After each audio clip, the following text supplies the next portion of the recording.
మిత్రులారా, ఆరోగ్యాభిమానులందరికీ నమస్కారం.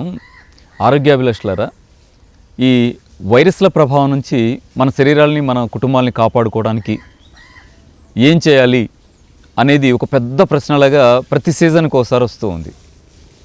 నిజానికి క్యాన్సర్ మరణాల కంటే ఈ మరణాలు ఎక్కువ కావు, టీబీ మరణాల కంటే ఈ మరణాలు ఎక్కువ కావు. మిగతా చాలా సాధారణంగా వచ్చేటువంటి ఊపిరితిత్తుల జబ్బులతో చచ్చిపోతున్న వాళ్ళతో పోలిస్తే ఈ మరణాలు ఎక్కువ కావు. కానీ ఎలా ఉంటుందంటే, సీజన్కి ఒకసారి ఏదో ఉపద్రవం వచ్చి మీద పడినట్టుగా ప్రచారం జరగడం, మనం భయపడిపోవడం సాగుతూ ఉన్నాయి.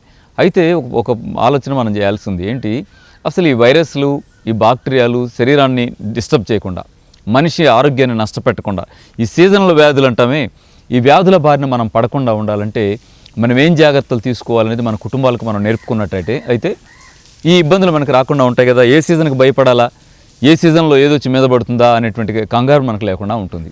అయితే ఇక్కడ మనం అర్థం చేసుకోవాల్సింది ఏంటంటే, వైరస్ కానీ బాక్టీరియా కానీ ఆరోగ్యకరమైన మనిషి జీవకణాన్ని అది డ్యామేజ్ చేయలేదు.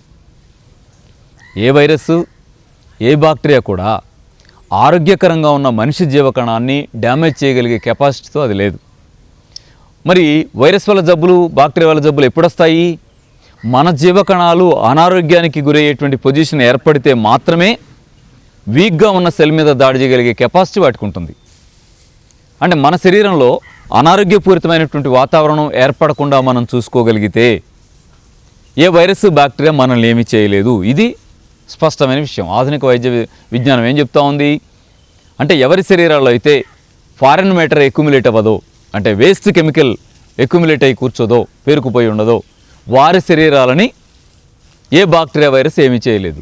ఎవరి శరీరాల్లో అయితే కెమికల్ వేస్ట్ అంతా ఫామ్ అయిపోయి శరీరాల నిండా మురికి పేరుకుపోయి ఉంటుందో, జీవకణాలు ఆరోగ్యకరమైన జీవకణాలుగా కాకుండా ఆ కెమికల్ వేస్ట్తో నిండిపోయిన అనారోగ్యకర జీవకణాలుగా మారిపోయి ఉంటాయో, వారి జీవకణాలని బాక్టీరియా డ్యామేజ్ చేయగలదు, వైరస్ డ్యామేజ్ చేయగలదు. నెగిటివ్ బాక్టీరియా, వైరస్ దాడి చేయగలిగేటువంటి కెపాసిటీ ఆ రోజు వస్తుంది. మరి అలాంటి పొజిషన్ మన శరీరాల్లో లేకుండా చేసుకుంటే, ఈ భయం అనే భూతాన్ని మన దగ్గరికి, మన సమాజం దగ్గరికి పొరిమేర కూడా తొక్కకుండా చూసుకోగలిగే అవకాశం మనకుంది కదా.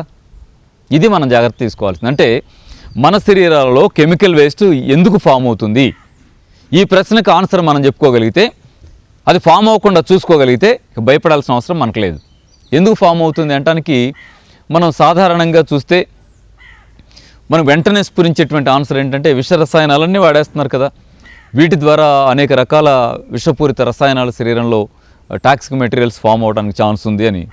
అలాంటివి మన దరికి చేరకుండా ఉండటానికి వీలుగా సహజమైన ఆహారాన్ని తీసుకునేటువంటి మెథడ్స్ అంతా అవలంబించండి, అవకాశం ఉన్న వరకు.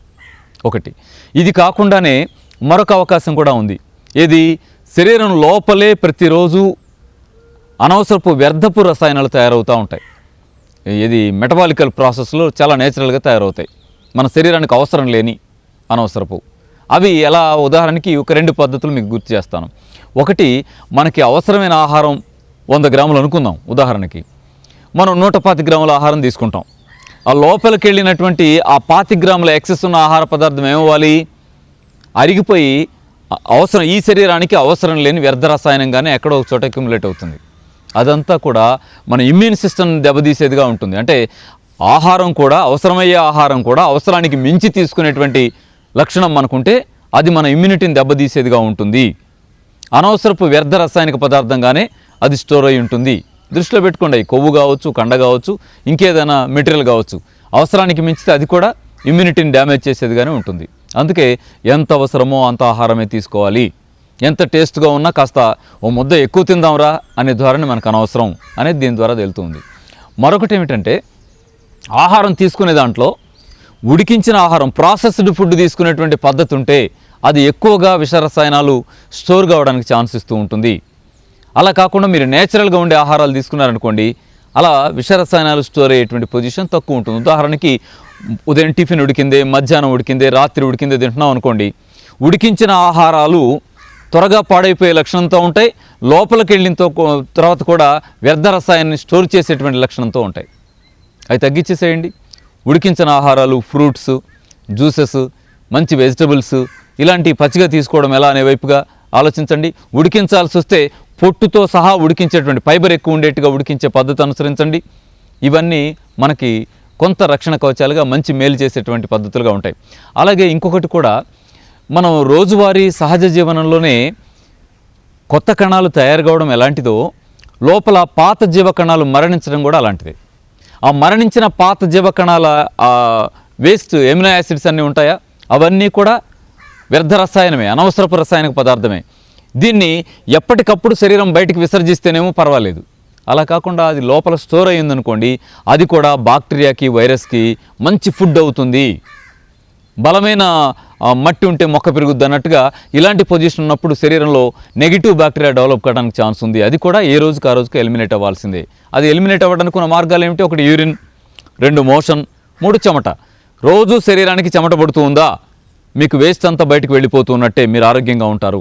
రోజు హాయిగా ఫ్రెష్గా తెల్లగా మీరు యూరిన్కి వెళ్ళగలుగుతున్నారు, మీకు వేస్ట్ అంతా కూడా అట్నుంచి వెళ్లాల్సిందంతా వెళ్ళిపోతున్నట్టే. మీకు రోజు కనీసం 2 సార్లు ఫ్రీగా మోషన్ అవుతూ పేగులు ఖాళీ అవుతున్నాయి, అట్నుంచి వెళ్ళిపోవాల్సిన వేస్ట్ కూడా రసాయనిక వ్యర్థం వెళ్ళిపోతూ ఉన్నట్టే. ఈ జాగ్రత్తలు తీసుకోండి. అట్లా అవకాశాలు లేవు, ఎల్లోగా యూరిన్ వస్తుంది, కాస్త నీళ్లు, అవసరమైన నీళ్లు తాగండి. మోషన్ ఫ్రీగా లేదు, ఫైబర్ ఎక్కువ ఉండేటువంటి ఫ్రూట్స్ తీసుకుంటూ ప్రయత్నం చేయండి. అలాగే చెమట రావడం లేదు, కాస్త శ్రమ చేయండి, చెమట వచ్చేట్టుగా శ్రమ చేయండి. రోజు 1 గంట ఉదయం, గంట సాయంత్రం శ్రమ ఉండేట్టుగా చూసుకోండి. ఇంకా బాక్టీరియా వైరస్ మిమ్మల్ని దాడి చేసి హింస పెట్టే ఛాన్స్ ఎక్కడదండి? ఇప్పుడు వాళ్ళు భయపెడుతున్నారు, మనం భయపడుతున్నాం. భయపెట్టడానికి ఛాన్సులు లేని పొజిషన్ తెచ్చుకోండి.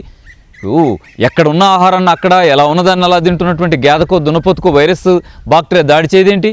సంవత్సరానికి 1 మహమ్మారిలా వచ్చి పడదేంటి? 100 జీవులు పడిపోతున్నాయి, చచ్చిపోతున్నాయి, ఆ కంగారు లేదేంటి?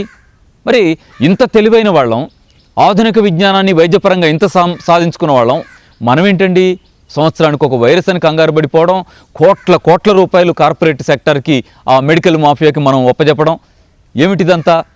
అర్థం చేసుకుని, ఆలోచించుకొని సహజ జీవన ప్రమాణాలని పెంచుకోవడం ద్వారా మన ఆరోగ్యాన్ని రక్షించుకోవడం ఎలా అనే వైపు మన సమాజాన్ని మీరు ఆరోగ్య సమాజంగా ముందుకు తీసుకెళ్లాలని మనస్ఫూర్తిగా వేడుకుంటున్నాను.